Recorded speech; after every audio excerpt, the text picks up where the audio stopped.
At the same moment an affair with this very strange woman that he is now married to.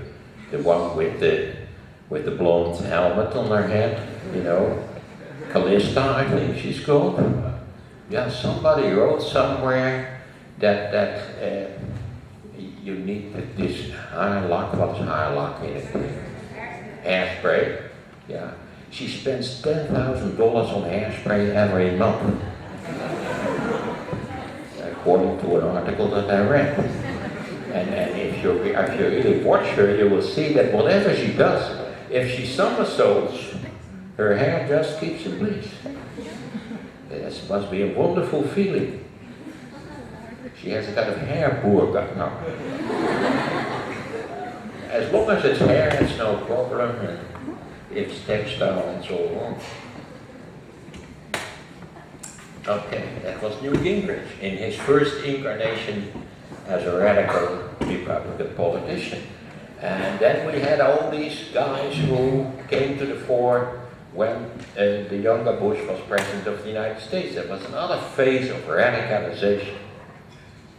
And during all these years, the Republican propaganda was the government is wrong, the government is an incubus on your backs, the government should shrink until it's as small as it was in the early 20s, something like that, when the biggest government institution was the post office actually, because in these times the American army was even quite a small establishment. That's the idea of the Republican Party. Let's go back to this mythical past of the United States. The mythical past where all Americans were born in log cabins. And if they want to eat something, they don't go to a supermarket, they get their Winchester from the wall, and they track into the woods and they shoot no, not an elephant of course, but they shoot an elk or whatever they shoot. Quite like Sarah Palin. Maybe some of you saw this documentary about the Palin family camping around in Alaska. And then shooting all kinds of large animals and then taking them apart with their pocket knives.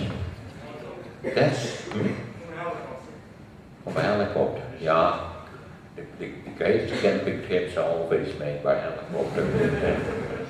But that's the dream of Red America. The dream in a way of Clint Eastwood on his horse.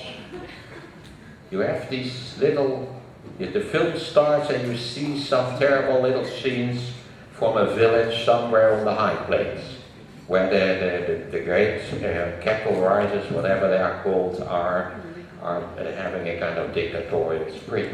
And then you see on the horizon Clint Eastwood on his horse, just like Lucky Luke, riding into town. And within 90 minutes, he changes everything.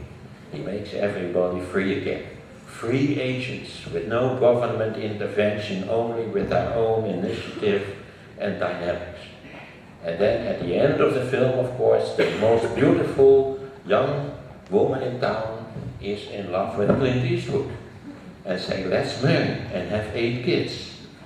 And what does Clint Eastwood do? No, he said, no, I have to go home. Go west, young man. And he goes on his horse again and rides away into the sunset. So there is probably only one country. Most countries have a kind of founding myth. The Netherlands has a founding myth, as far as I know, but nobody believes in it, and it's not. Nobody talks about it. There's only one country where at least a large part of the population actually believes in the founding myth. The Wild West, the wars against the Indians, the fact that you're alone, that you can make it on your own in the United States. It's private, individual initiative, even with alcohol. That's the idea. Is there anybody who has read these books, The Little House on the Prairie, and Little House and on the Great Lake, or whatever it is called? There are about 8 or 9 of them. Are they still read or not at all? Yeah. They are actually, as far as I know, not written by Laura Ingalls Wilder, but by her daughter, who was a typical libertarian. The most extreme expression of these ideas are actually Ron Paul's. But to some extent, the whole right wing of the Republican Party has become libertarian when it comes to the view of the government and the view of individual initiative. And then, of course, there is something else again. Because that's not what Rixentorm is going on about. Rixentorm is something different again. To some extent, the Republican Party consists of three lunatic parties. That is what I've been describing to you, the libertarian view of society, where government is as small as possible, the night watch state in a way. Then of course there is the old style Republicans, the rich people who think that taxes should be as low as possible. That's in a sense the origin of the Republican Party in the course of the 20th century. And then there is a completely new group, not completely new, it has developed since the 80s. And that's the social conservative group within the Republican Party.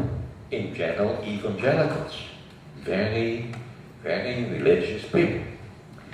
Rixentorm is not an evangelical, Rixentorm is a Roman Catholic, who is even more conservative than the present Pope. Far more conservative, actually. Rixentorm is a conservative Roman Catholic who, if you would transplant him back to the early 50s, would still be a very conservative Roman Catholic. He's a very special case. You have probably read what he said about the Netherlands.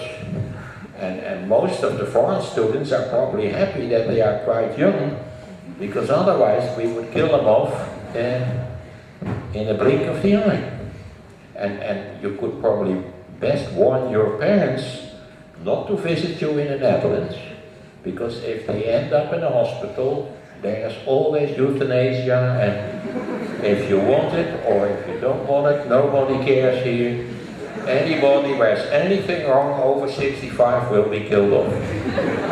That's the general Dutch principle. It's really a wonder that I'm still standing here on the podium. That's only because I lied to the authorities that I'm not 68, but that I'm 65.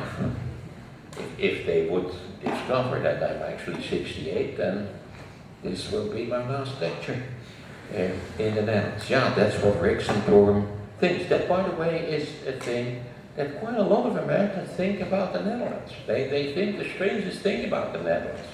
That Sharia law is quite popular in the Netherlands.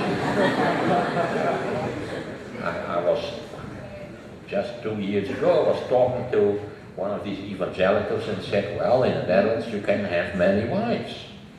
And I said, well, it would look an ideal situation to me, but I can assure you it's not possible. It's really not possible. And not only because of the objections of my wife, but also because of the objections of the Dutch government. But she would simply not believe me.